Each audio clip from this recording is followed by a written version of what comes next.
Today we have another Hometown Historian channel production. Enjoy.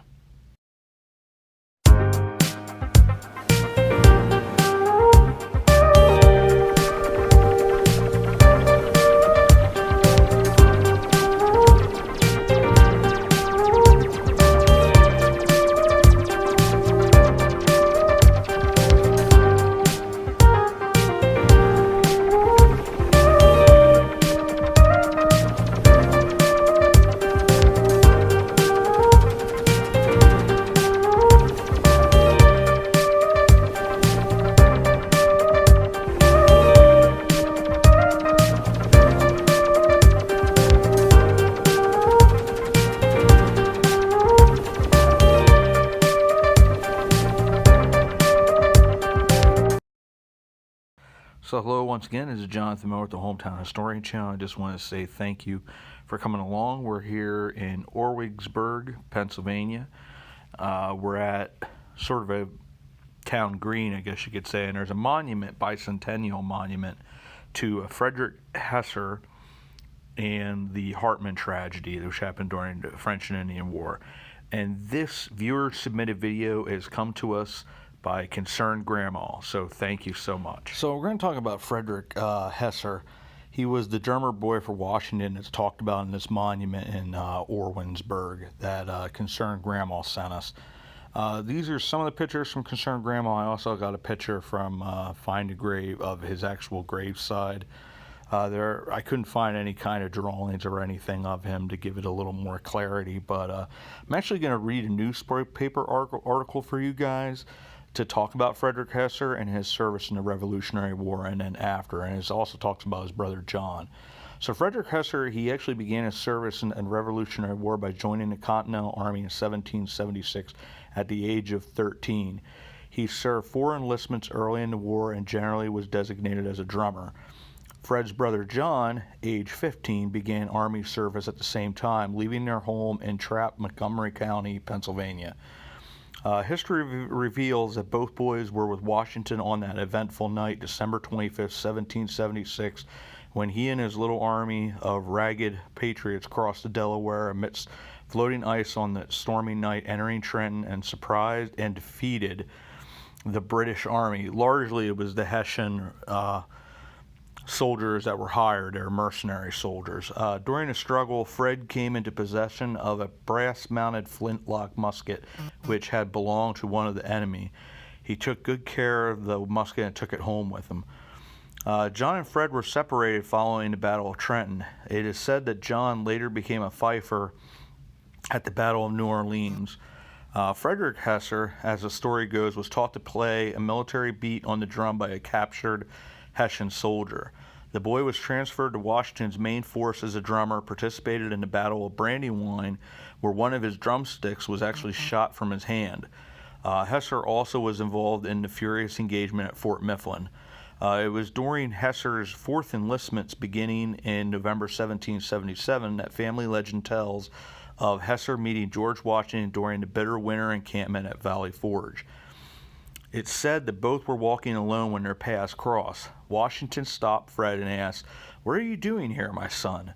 According to the story, Fred replied, "Commander, I am on my way to furlough, and I fear that I have beat my last drum tap till I get well," says the surgeon. "Brothers John and I crossed the icy Delaware with you, and I played my drum to make the enemy run. I am sorry now I have to leave Valley Forge before we've sent the foreign foe back to Tyrant George." So in January 1778, as the records reveal, Frederick Hesser, still only 14 years old, retired from his army career. Hesser settled in Orwigsburg, then the county seat, 1814, and served a 4-year term as Schuylkill County Sheriff.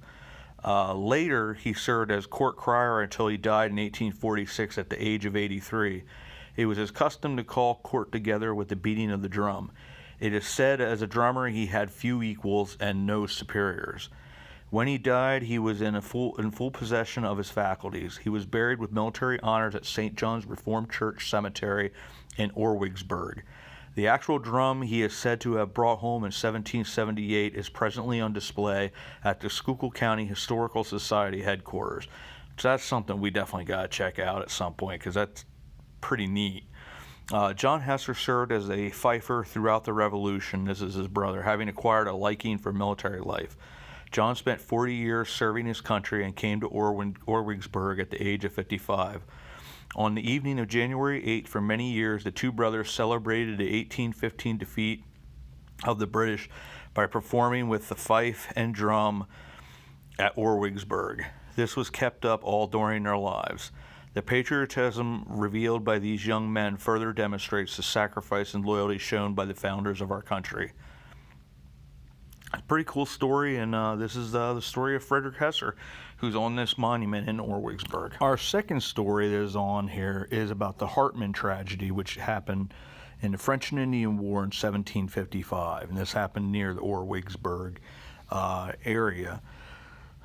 What had happened is the wife Magdalena, she had gone with their infant son Christian to the local mill, and while she was away, the Native American war party had attacked their farm. I guess the way the story goes, whether this is true, because I found discrepancies in this story. You know, how much of it is nostalgia, how much of it, even the ages of the kids, is sort of unknown, and different things. But supposedly their dog, and I guess his name was Wasser, was a big friendly dog, and all of a sudden it just started barking and growling, and this was not normal behavior. And so they let the dog out, and here there were Native Americans in the yard around the farm, and the dog attacked. They killed the dog. The father, John Hartman, then reached for his rifle, and before he was able to start defending the family that was there, which was his son George, and then his two daughters Barbara and Regina.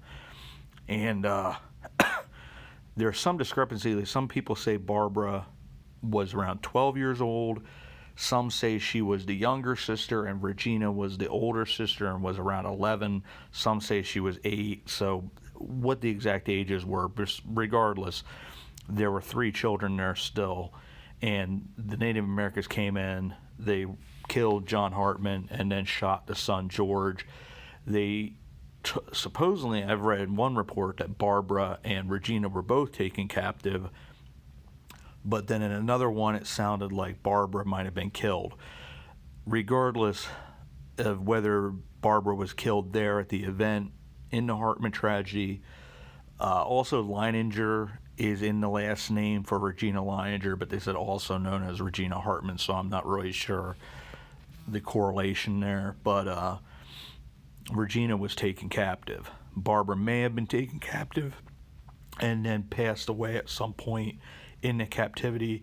There was a Susan, I believe Smith was the name of a girl that was captured in the same general region, and they actually might have even been given Native American names, but they were captives. I think a lot of them were taken out to Ohio. It was sort of, we talked about Simon Girty as well. Now they were out more in western PA on the frontier where he had been captive, but a lot of them got taken out there in Ohio Valley. Well, in 1763, when the war was over, the Second War, the agreement was made when the French and the Indians were defeated that they had to return all white captives. Well, they were first brought to Fort Pitt, so everybody was notified if you had some family that was captured, come out to Fort Pitt, recognize your family members, you know, and you're talking, for some of these, especially like in Regina's case, it was 8-year period. So it was going to be potentially hard for people to recognize their children, especially if she was as young, you know, say she was only 8 years old. There'd be a lot of changes in an 8-9 year period, and and trauma, and just, you know, it just was, there were going to be a lot of issues with that.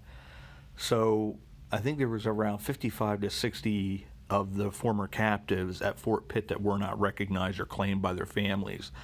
So I think it was a Henry Bouquet. He wound up bringing those remaining people to Carlisle. And Magdalena had heard from a German pastor in Tulpehocken, which eventually would become Myerstown, that these former captives were being brought to Carlisle. So she went there and she looked through all the people there and just did not recognize any of them. And you would think in reality the daughter would have recognized her mother because her mother wouldn't have changed that much. But the story goes that she was talking to this Henry Bouquet and said, she's not here, and he's like, well, try again, because he didn't want her to give up, because he didn't want any of these kids to be left behind. And she's like, are there any signs on her, any markings, something that would help you to recognize? No, she was a perfect child. He's like, well, you got to give this guy credit. He was not giving up if the story is true. And he said, are there any songs or sayings or something that you did that would be something she would recognize? So she thought of the hymns, the German hymns that she sung to the kids. So she sang this one hymn, and her daughter said, "Mutter, mutter," and that's how they were reunited after the 8 or 9 years. So it's a really neat story, and I actually have that on her tombstone. It's at Christ Lutheran Church in Stoutsburg. I actually did a video on that, and we stopped at this Regina Hartman, or Regina Leininger, at her graveside, because the reason she's buried in Stoutsburg is that's where her mother and her brother went to go live after the events that happened. This was, I guess, a slightly safer area and stuff like that. But how much of this story is true, how much isn't, who knows? But it does make a really neat story, and it's cool to see that they have that memorial there, the bicentennial memorial in Orwigsburg, dedicated to both the Hartman tragedy in the French and Indian War, and also Frederick Hesser, the Washington's drummer boy. So it's a neat place. It's a cool place to visit. This is, once again, this is from Concerned Grandma. The pictures, I got some of the graveside pictures from Find a Grave. I did some of the research I did off of, so I think it's a Pennsylvania Jack, that he has a blog that he does. So, and with how much of the story, because he sort of has it there, and I don't know how much is fiction, how much is true, because I don't really know how. It almost seemed like it was a fictional telling of what might have happened in that story. So whether there was a dog named Wasser or whatever, I don't know. But regardless, the tragedy happened. It was another one of these massacres, if you will, that happened. And then, eventually the daughter, there was the reuniting. So it's a pretty neat story. So I want to say thanks once again, everybody, for coming along. And as always, we will see you about town.